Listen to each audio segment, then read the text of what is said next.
Hello everyone, हम लोग पढ़ रहे थे ए लेटर टू गॉड, जिसके राइटर हैं जी.एल. फ्यूंटस। ये हम लोगों का सेकंड पार्ट है। इसमें हम लोग जानेंगे नेक्स्ट के आगे क्या हुआ था। तो आइए शुरू करते हैं।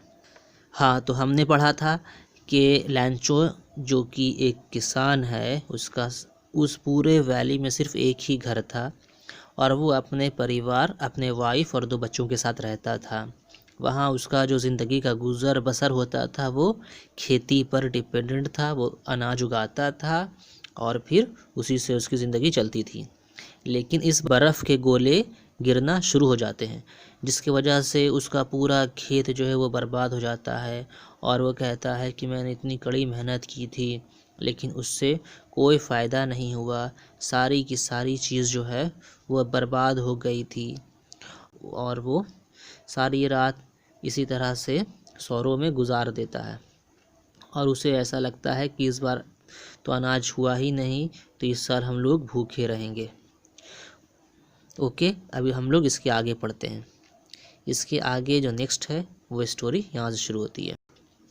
उस घर में जितने सारे लोग थे उन सभी के दिलों में, in the heart of all who lived in that solitary house, उस जगह पर जहाँ पर वो लोग अकेले रहते हैं, मिडिल ऑफ द वैली, वहाँ पर सिर्फ और सिर्फ एक ही उम्मीद थी, गॉड की, हेल्प फ्रॉम गॉड।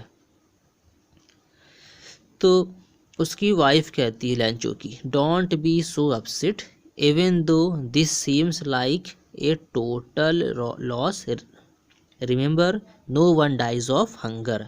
उसकी वाइफ उसे समझाती है कि टेंशन नहीं लो, उदास होने की ज़रूरत नहीं है। भले ही ऐसा लग रहा है कि इस बार पूरा का पूरा ख़त्म हो गया है, लॉस हो गया है, ज़रा सा भी अनाज नहीं बचा है, लेकिन फिर भी याद रखो हम लोग या कोई भी भूख से नहीं मरेंगे। That is what they say no one dies of hunger. और वही चीज़ है जो वो लोग कह रहे थे, जो परिवार था, घर वाले थे, वो लोग कह रहे थे कि हम लोग भूख से नहीं मरेंगे। All through the night Lencho thought only of his one hope, the help of God, whose eyes as he had been instructed seen everything. सारी रात लैंचो जो है वो सोचता रहा, बस एक ही उम्मीद लिए कि जो हेल्प है वो ईश्वर की मदद होगी। Whose eyes has he had been instructed, जैसा कि उसे ऐसा बताया गया था, पढ़ाया गया था। See everything, जो गॉड है वो, गॉड की जो आँखें हैं वो हर चीज़ देखती है, ऐसा उनको बचपन से बताया गया था। तो बस वही चीज़ को वो बार बार रिकॉल कर रहे थे, याद कर रहे थे। Even what is deep in one conscience, यहाँ तक कि किसी के दिल गलत का जो पहचान होता है वो भी ईश्वर जो है वो देखते रहते हैं। लैंचो was an ox of a man, लैंचो जो था वो बहुत ही कड़ा मेहनती था। Working like an animal in the field, और वो एक जानवर की तरह, एक बैल की तरह अपने खेत में काम करता था। But still he knew how to write, लेकिन फिर भी वो लिखना जानता था। The following Sunday at daybreak he began to write a letter which he himself would carry to town and place in the mail. Next Sunday जो आता है दोपहर के टाइम में वो लिखना शुरू करता है। ही बिगेन टू राइट, एक लेटर लिखना वो शुरू करता है जिसे वो खुद शहर लेकर के जाता है और उसे मेल बॉक्स में डाल देता है। It was nothing less than a letter to God, और वो जो रहता है लेटर, वो लेटर किनके लिए रहता है? गॉड के लिए रहता है। नेक्स्ट वो लेटर में लिखते हैं, God if you do not help me my family and I will go hungry this year, I need 100 pesos in order to sow my field again and to live until the crop comes. Because the hell storm, और वो dot dot dot है कि वो सारा कहानी जो है वो लिख देते हैं उसमें। वो कहते हैं हे ईश्वर, परिवार की मदद नहीं करेंगे तो इस साल हम लोग जो हैं भूखे रहेंगे। मुझे 100 पेसोज की ज़रूरत है। 100 पेसोज लिखा हुआ है, ये लैटिन अमेरिकन कंट्रीज़ में करेंसी को कहते हैं। 100 पेसोज इतना होता है जिसकी वजह से वो लैंचो अपने खेत को दोबारा से सो कर सकता है। उसके अलावा इतना पैसा बच जाएगा जिसकी वजह से वो मार्केट से अपने खाने का इंतज़ाम कर ले। तब तक इंतज़ाम कर ले जब तक वो जो क्रॉप से वो बड़ा ना हो जाए।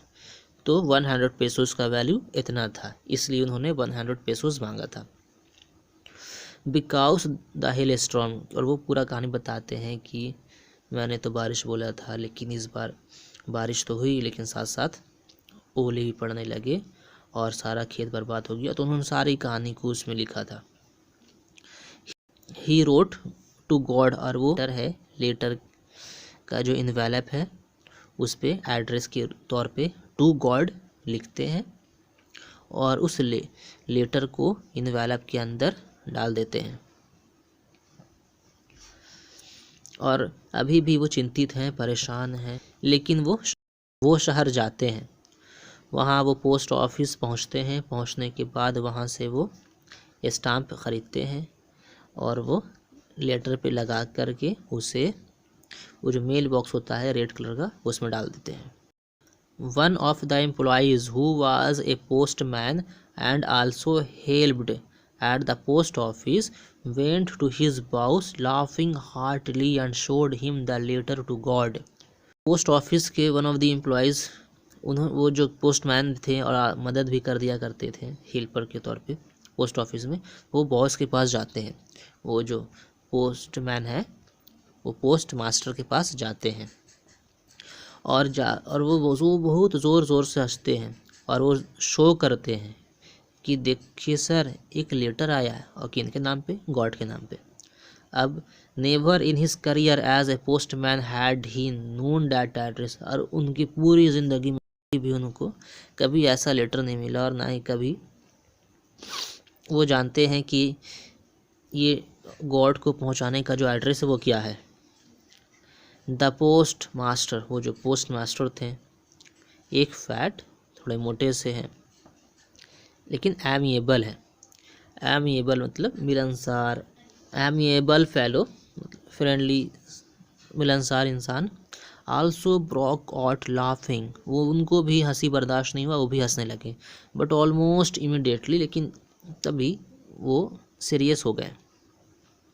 एंड वो जो लेटर था उस लेटर को वो डेस्क पर टैप कर देते हैं, डेस्क पर लेटर को रख देते हैं और वो कहते हैं, कमेंट करते हैं कि व्हाट फेथ, क्या भरोसा है, क्या श्रद्धा है। I wish I had the faith of the man who wrote this letter, और नेक्स्ट वो कहते हैं, काश कि मुझे भी उतना ज़्यादा फेथ होता जितना फेथ उस इंसान को है जिसने लेटर लिखा है। मैं भी गॉड के साथ क्रॉसपॉन्डेंस हो जाता है। क्रॉसपॉन्डेंस में होता है कि एक दूसरे से बात करना लेटर के थ्रू। मैं कुछ लिख करके मैं कुछ लेटर में लिख करके भेजूंगा तो वहाँ से जो रिप्लाई आएगा लेटर में लिख करके, तो वो जो बातचीत होती है उसे क्रॉसपॉन्डेंस कहते हैं। So in order not to shake the writer's faith in God, the post master came up with an idea. तो आंसर द लेटर, उसका जो फेथ है वो टूटे ना, वो बना रहे, इसके लिए जो पोस्ट मास्टर ने है उनको एक आइडिया आता है। वो सोचते हैं कि चलो इस लेटर का जो आंसर है मैं कर देता हूँ, इस लेटर का रिप्लाई मैं कर देता हूँ। उसने कुछ लिखा होगा कि मेरे साथ ये परेशानी है, मेरे साथ वो परेशानी है, तो हम उसे कुछ अच्छी से अच्छी बात लिख देंगे, उसके साथ सहानुभूति वाली कुछ बात लिख देंगे और फिर वो ठीक हो जाएगा। But when he open it, लेकिन जब उसे ओपन करते हैं तब ये उनको पता चलता है कि आंसर जो दिया जाएगा he needed something more than good will. उन्हें सिर्फ अच्छी अच्छी बातें, इंक लगा, थोड़ा सा इंक और पेपर यूज़ करके काम नहीं चलने वाला है। But he stuck to his resolution. तो वो क्या होते हैं, वो अपने इसका रिजोल्यूशन के लिए वो स्टक हो जाते हैं, बेचारे अटक जाते हैं, फंस जाते हैं पोस्ट मास्टर। अब क्या किया जाए, क्योंकि उसमें तो उन्होंने 100 पेसोज का डिमांड किया था, तो 100 पेसोज कैसे जमा किया जाए, इसलिए वो स्टक हो जाते हैं post master. Next, he asked for money from his employees. वो अपने एम्प्लॉयज़ से और दूसरे जो कर्मचारी वहाँ काम करते हैं उन सब से वो इस बारे में बोलते हैं। वो कहते हैं इस पैसा देने के लिए। Postmaster himself gave a part of his salary. Postmaster एक हिस्सा सैलरी का इसमें वो डोनेट करते हैं। And several friends of his were obliged to give something for an act of charity. और इनके जो और दूसरे साथी थे, दोस्त थे, वो सब भी एग्री हो जाते हैं कि हम लोग को चलो एक मौका मिला है कि हम लोग भी चैरिटी करें। It was impossible for him to gather together the 100 pesos, so he was able to send the farmer only a little more than half. Post master और सारे एम्प्लॉयज़ मिल कर के भी 100 पेसोज जमा नहीं कर पाए, क्योंकि इतना ज़्यादा होता था कि वो पैसे से वो पूरे खेत को सो भी कर सकते हैं, प्लस एक्स्ट्रा अनाज ख़रीद भी सकते हैं, और जब तक उनका फसल बड़ा होगा तब तक वो खाने का इंतज़ाम करेंगे। तो 100 पेसोज काफ़ी ज़्यादा था, जिस वजह से सारे एम्प्लॉयज़ मिल कर के भी जमा नहीं कर पाए। तो उन्होंने क्या किया, मोर देन हाफ, जितना ज़रूरत था उससे थोड़ा ज़्यादा, मतलब 100 था तो 50 से ज़्यादा उन लोगों ने कलेक्ट किया। He puts the money in an envelope, और उन्होंने इन्वेलप में पैसे को डाला और उस पर एड्रेस लिख दिया टू लैंचो, और उसके साथ एक लेटर भी डाल दिया। उसमें उस लेटर में कुछ नहीं था, बस सिर्फ और सिर्फ सिग्नेचर था, और सिग्नेचर के रूप में लिखा हुआ था गॉड। तो आइए अब हम लोग कुछ क्वेश्चन को सॉल्व करने की कोशिश करते हैं। पहला क्वेश्चन है, हु और what did लैंचो have faith in. किस चीज़ में लैंचो को फेथ था, वो क्या करते हैं, लेटर को कौन पढ़ता है, और लेटर को पढ़ने के बाद पोस्ट मास्टर क्या करते हैं। लेटर कौन पढ़ता है, सब दोनों का नाम ऐड करना।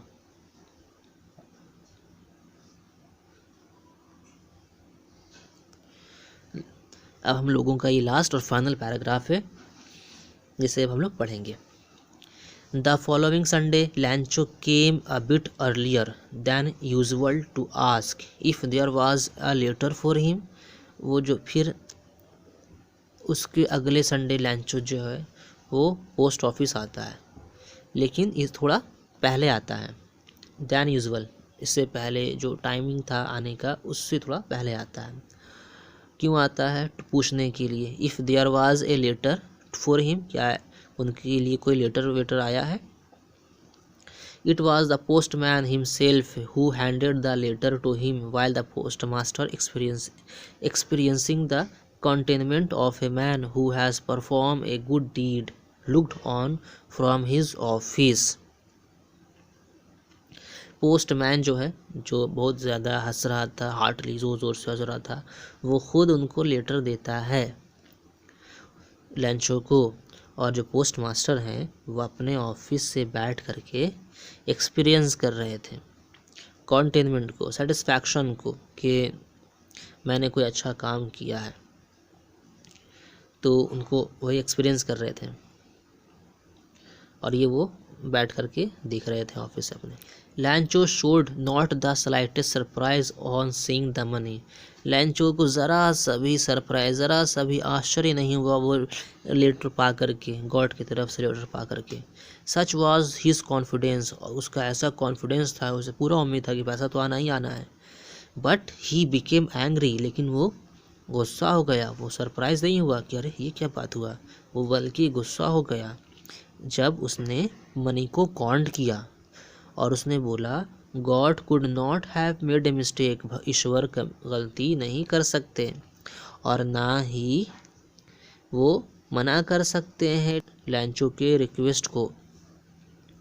तभी ही Lencho went up to the window to ask for paper and ink. वो जाता है विंडो के पास, खिड़की के पास, और जा कर के मांगता है पेपर और इंक। और उसके बाद वो on the public writing table, वो जो बीच में टेबल रहता है, उस टेबल पे ये सेंटर में रहता है, जिसको लिखना रहता है वो यहाँ आकर के लिख सकता है। तो पब्लिक टेबल पर वो लिखना शुरू करता है। With much wrinkling of his eyebrow, उनका जो आईब्रो है वो रिंकल करता है, वो सिकुड़ता है, वो मतलब गहरी सोच सोच कर वो लिखते हैं। Cause by the effort he had make to express his ideas, तो सोचने में कि अपने आइडिया को किस तरह से एक्सप्रेस करें, तो थोड़ा सोच सोच कर लिख रहे थे था कि उनका जो आईब्रो है उसमें रिंकल पड़ रहा था। When he finished, he went to the window to buy a stamp which he licked and then affixed. जब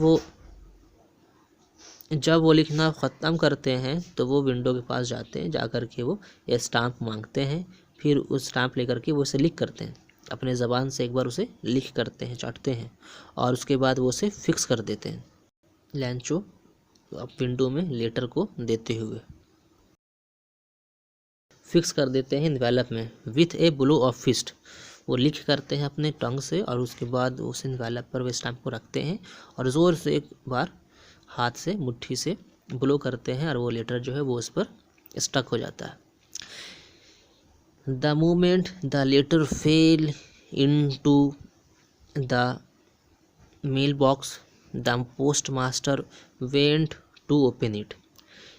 जैसे ही वो लेटर मेल बॉक्स में जाता है तो पोस्ट मास्टर जो है वो काफ़ी ज़्यादा क्यूरियस हो जाते हैं जानने के लिए आखिर उसमें क्या लिखा गया था। वो खुद जाते हैं और जाकर के उसे ओपन करते हैं।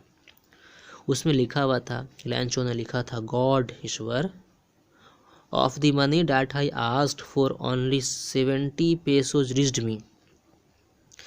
लैंचो कहते हैं कि गॉड, मैंने जितना पैसा आपसे मांगा था उसका सिर्फ और सिर्फ 70 पेसोज ही मुझ तक पहुंच पाया है।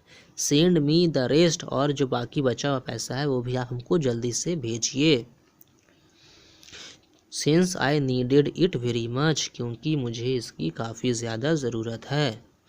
But don't send it to me through the mail, लेकिन मुझे पैसा डाक के द्वारा नहीं भेजिएगा। Because the post office employees are a bunch of crook, क्योंकि पोस्ट ऑफिस के जो एम्प्लॉयज़ हैं वो सारे के सारे बेईमान हैं। और लास्ट में लिख देता है सिग्नेचर में लैंचो, और यहीं पर हमारी कहानी ख़त्म हो जाती है। आइए कुछ क्वेश्चन देख लेते हैं। Was Lencho surprise to find a letter for him with money in it? क्या लैंचो को सरप्राइज हुआ था लेटर पा करके उसमें पैसे के साथ? उसे किस चीज़ से गुस्सा आया? इन सारे क्वेश्चन का आंसर आप लोगों को लिखना है। नेक्स्ट, ये सारे क्वेश्चन हैं, ये सबको सॉल्व करना है।